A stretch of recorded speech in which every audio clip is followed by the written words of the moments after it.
Fala, Rovai, o editorial do Fórum 11h30, que vai ao ar todos os dias às 15 horas. 15 horas está sempre no ar. Pode ser que tenha um dia ou outro que entre às 14, principalmente quando eu voltar aos papos com os meus amigos Kiko e Atushi, né, que vão ser estabelecidos no começo do ano que vem.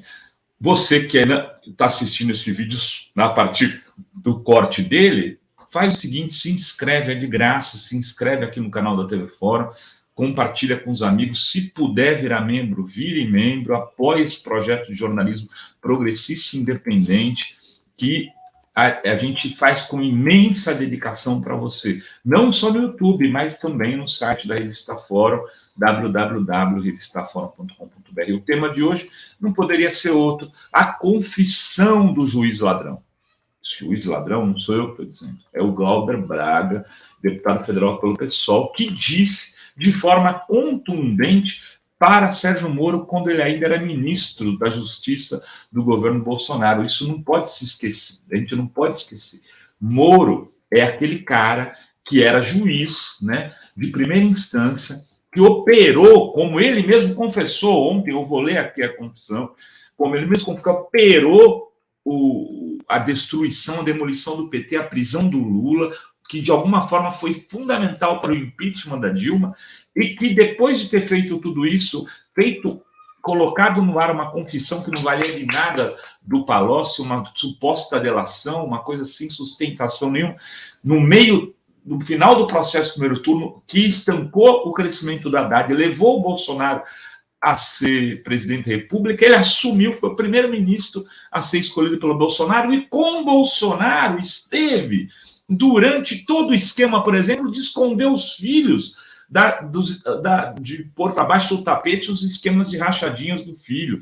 Ele, por exemplo, foi o cara que disse que o Onyx tinha se arrependido do que tinha recebido de dinheiro de corrupção, que o Onyx, tudo bem, com o arrependimento dele, já era o suficiente, não precisava nem ter processo.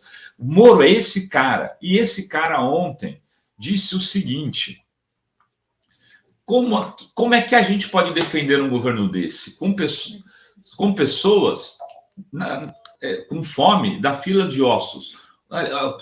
Eu estou lendo o texto dele, é um texto meio confuso mesmo, porque o cara é um semi-analfabeto, né, que conseguiu ingressar na carreira pública aí por esses acidentes de percurso, a meritocracia, que o pai era também juiz, o professor da universidade, então ensinou o menino a fazer o concurso lá, o cara entra, só que não leu uma biografia, não sabe, pelo menos não se lembra.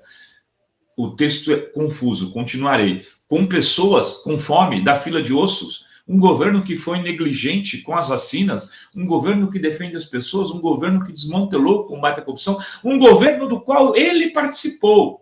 Aí ele continua, tudo isso por medo do quê? Do PT? Não. Tem gente que combateu o PT na história de uma maneira muito mais efetiva, muito mais eficaz, a Lava Jato. Né? Ele disse isso numa entrevista à Rádio Capital FM, de Mato Grosso. Vejam, primeiro, em tese, o Moro era juiz. Então, ele não poderia falar como alguém da Operação Lava Jato, porque ele estava ali exatamente para julgar as acusações dos promotores, dos procuradores da Lava Jato contra os réus, entre eles o ex-presidente Luiz Inácio Lula da Silva, a quem ele condenou por uma batelada de anos e que ficou 580 dias preso sem prova alguma, e que isso tudo depois foi corrigido pelo Supremo Tribunal Federal. Então, ele já se coloca como parte integrante da Lava Jato. Crime. Um juiz não pode ser parte integrante do processo. Crime, confissão de crime. Segundo, admite que como juiz que participou dentro de um processo de acusação, tendo que ser julgador, ele perseguiu alguém. Não teve nenhum que conseguiu perseguir. Olha aqui, por fim, não teve gente que combateu o PT na história de maneira muito mais efetiva. Isso é perseguição. Quando você combate de maneira mais efetiva alguém, um segmento da política, da religião, isso é perseguição. Então, ele assume que perseguiu. Crime, confissão de crime. Quem está dizendo isso não sou eu. né? O Cacai está dizendo nas redes deles. O Lênin Streck está dizendo nas redes deles. O Arruda Botelho está dizendo. As pessoas estão dizendo claramente isso. Assumiu o crime. Confissão de culpa. Tem que ser processado. O Moro ontem assumiu. Aí depois ele recua. Ele faz um jogo de palavras para dizer, veja bem, né? Quer ver? Mais para frente. Logo em seguida ele diz que a Lava Jato apenas descobriu os esquemas de corrupção e mostrou o que o PT verdadeiramente é. Para fazer, ou seja, jogar para a plateia e depois, para poder se livrar de um futuro processo, ele faz esse discurso torto. Como é torto todo o seu histórico como juiz. Não, um juiz que prendeu e soltou o Youssef, depois prendeu o Youssef, soltou e devolveu todo o dinheiro que o Youssef tinha para ter uma vida nababesca, e o Youssef que financiou, agora a gente sabe, o Álvaro Dias, que é o cara, que é o senador do partido a que o Moro se filiou, o Podemos. A situação do Moro está muito complicada. Até outro dia, eu ainda achava que havia um interesse de um segmento da política na candidatura Moriá, porque se você se alia a um cara desse, mesmo ele tendo 10, 15% dos votos, você consegue eleger muita gente. Vamos lá, Janaína vai sair pelo Moro ou pelo Bolsonaro? Se ela sair pelo Moro, vai se eleger igual, vai ter muito voto. Ele consegue fazer muitos deputados, com uma votação na faixa dos 15%. A questão é que talvez sequer ele chegue a esse patamar de votos, né? Porque mesmo Bolsonaro desmontando, mesmo Bolsonaro destratando uma parte do país, como ele está fazendo com a Bahia, com essa desumanidade toda, com esse sadismo, mesmo com tudo isso, é preciso dizer que ele continua abaixo de 10% nas pesquisas. E sua comunicação é bizarra. Ele não consegue falar com setores muito amplos da população, porque as pessoas não compreendem primeiro o que ele fala por falta de empatia.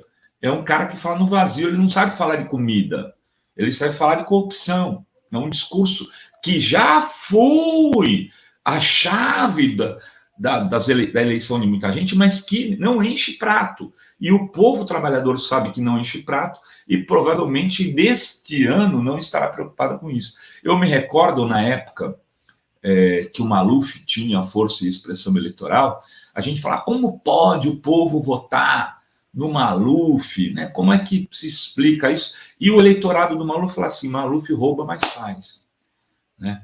E ele nem fazia tanto, mas o problema é que ele fazia algumas coisas. Então, quando ele foi prefeito, fez o Singapura, fez lá meia dúzia de prédios, tal. Vai ter no São Paulo inteiro. Os caras, pô, que legal, também quero. Aí depois não fazia em São Paulo inteiro, fazia em alguns pontos da cidade, fazia umas pontes, os viadutos, ganhava muita propina com isso, mas ele fazia, entregava lá Nova Faria Lima, entregava a ponte do Mar Pequeno lá em Praia Grande, quando o governador, aquilo, Praia Grande votou nele o resto da vida. E por quê? Porque Maluf rouba, mas faz.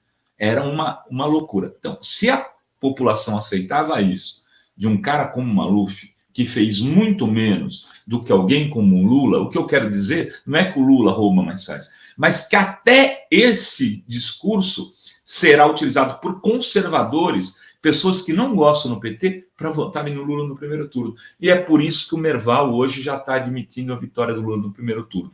Ela é uma vitória difícil, eu venho repetindo aqui, é difícil, o Lula não se reelegeu no primeiro turno em 2006, a Dilma, com o Lula tendo 87% de aprovação, não conseguiu se eleger no primeiro turno em 2010 e não se reelegeu em 2014, que aí foi mais difícil ainda. Então, é muito difícil, mas os ventos estão soprando nesse sentido. E, nesse sentido, se a carruagem caminhar para esse tipo de destino, talvez o Moro não seja candidato à presidência da República. Pode ser que em março, abril, ele esteja desistindo para apoiar o Dória. É algo que começa a se tornar uma hipótese plausível, né? Mesmo com Dória tendo dificuldade de crescimento, se ele estruturar uma aliança mais robusta, isso pode fazer com que o Moro recue. O que seria o destino perfeito de um cadáver político, para uma pessoa que confessa seus crimes e conta com o beneplácito da mídia para escondê-los. Era isso que tínhamos para hoje neste Fala Rovai. Beijos e beijos a todas, todos e todes.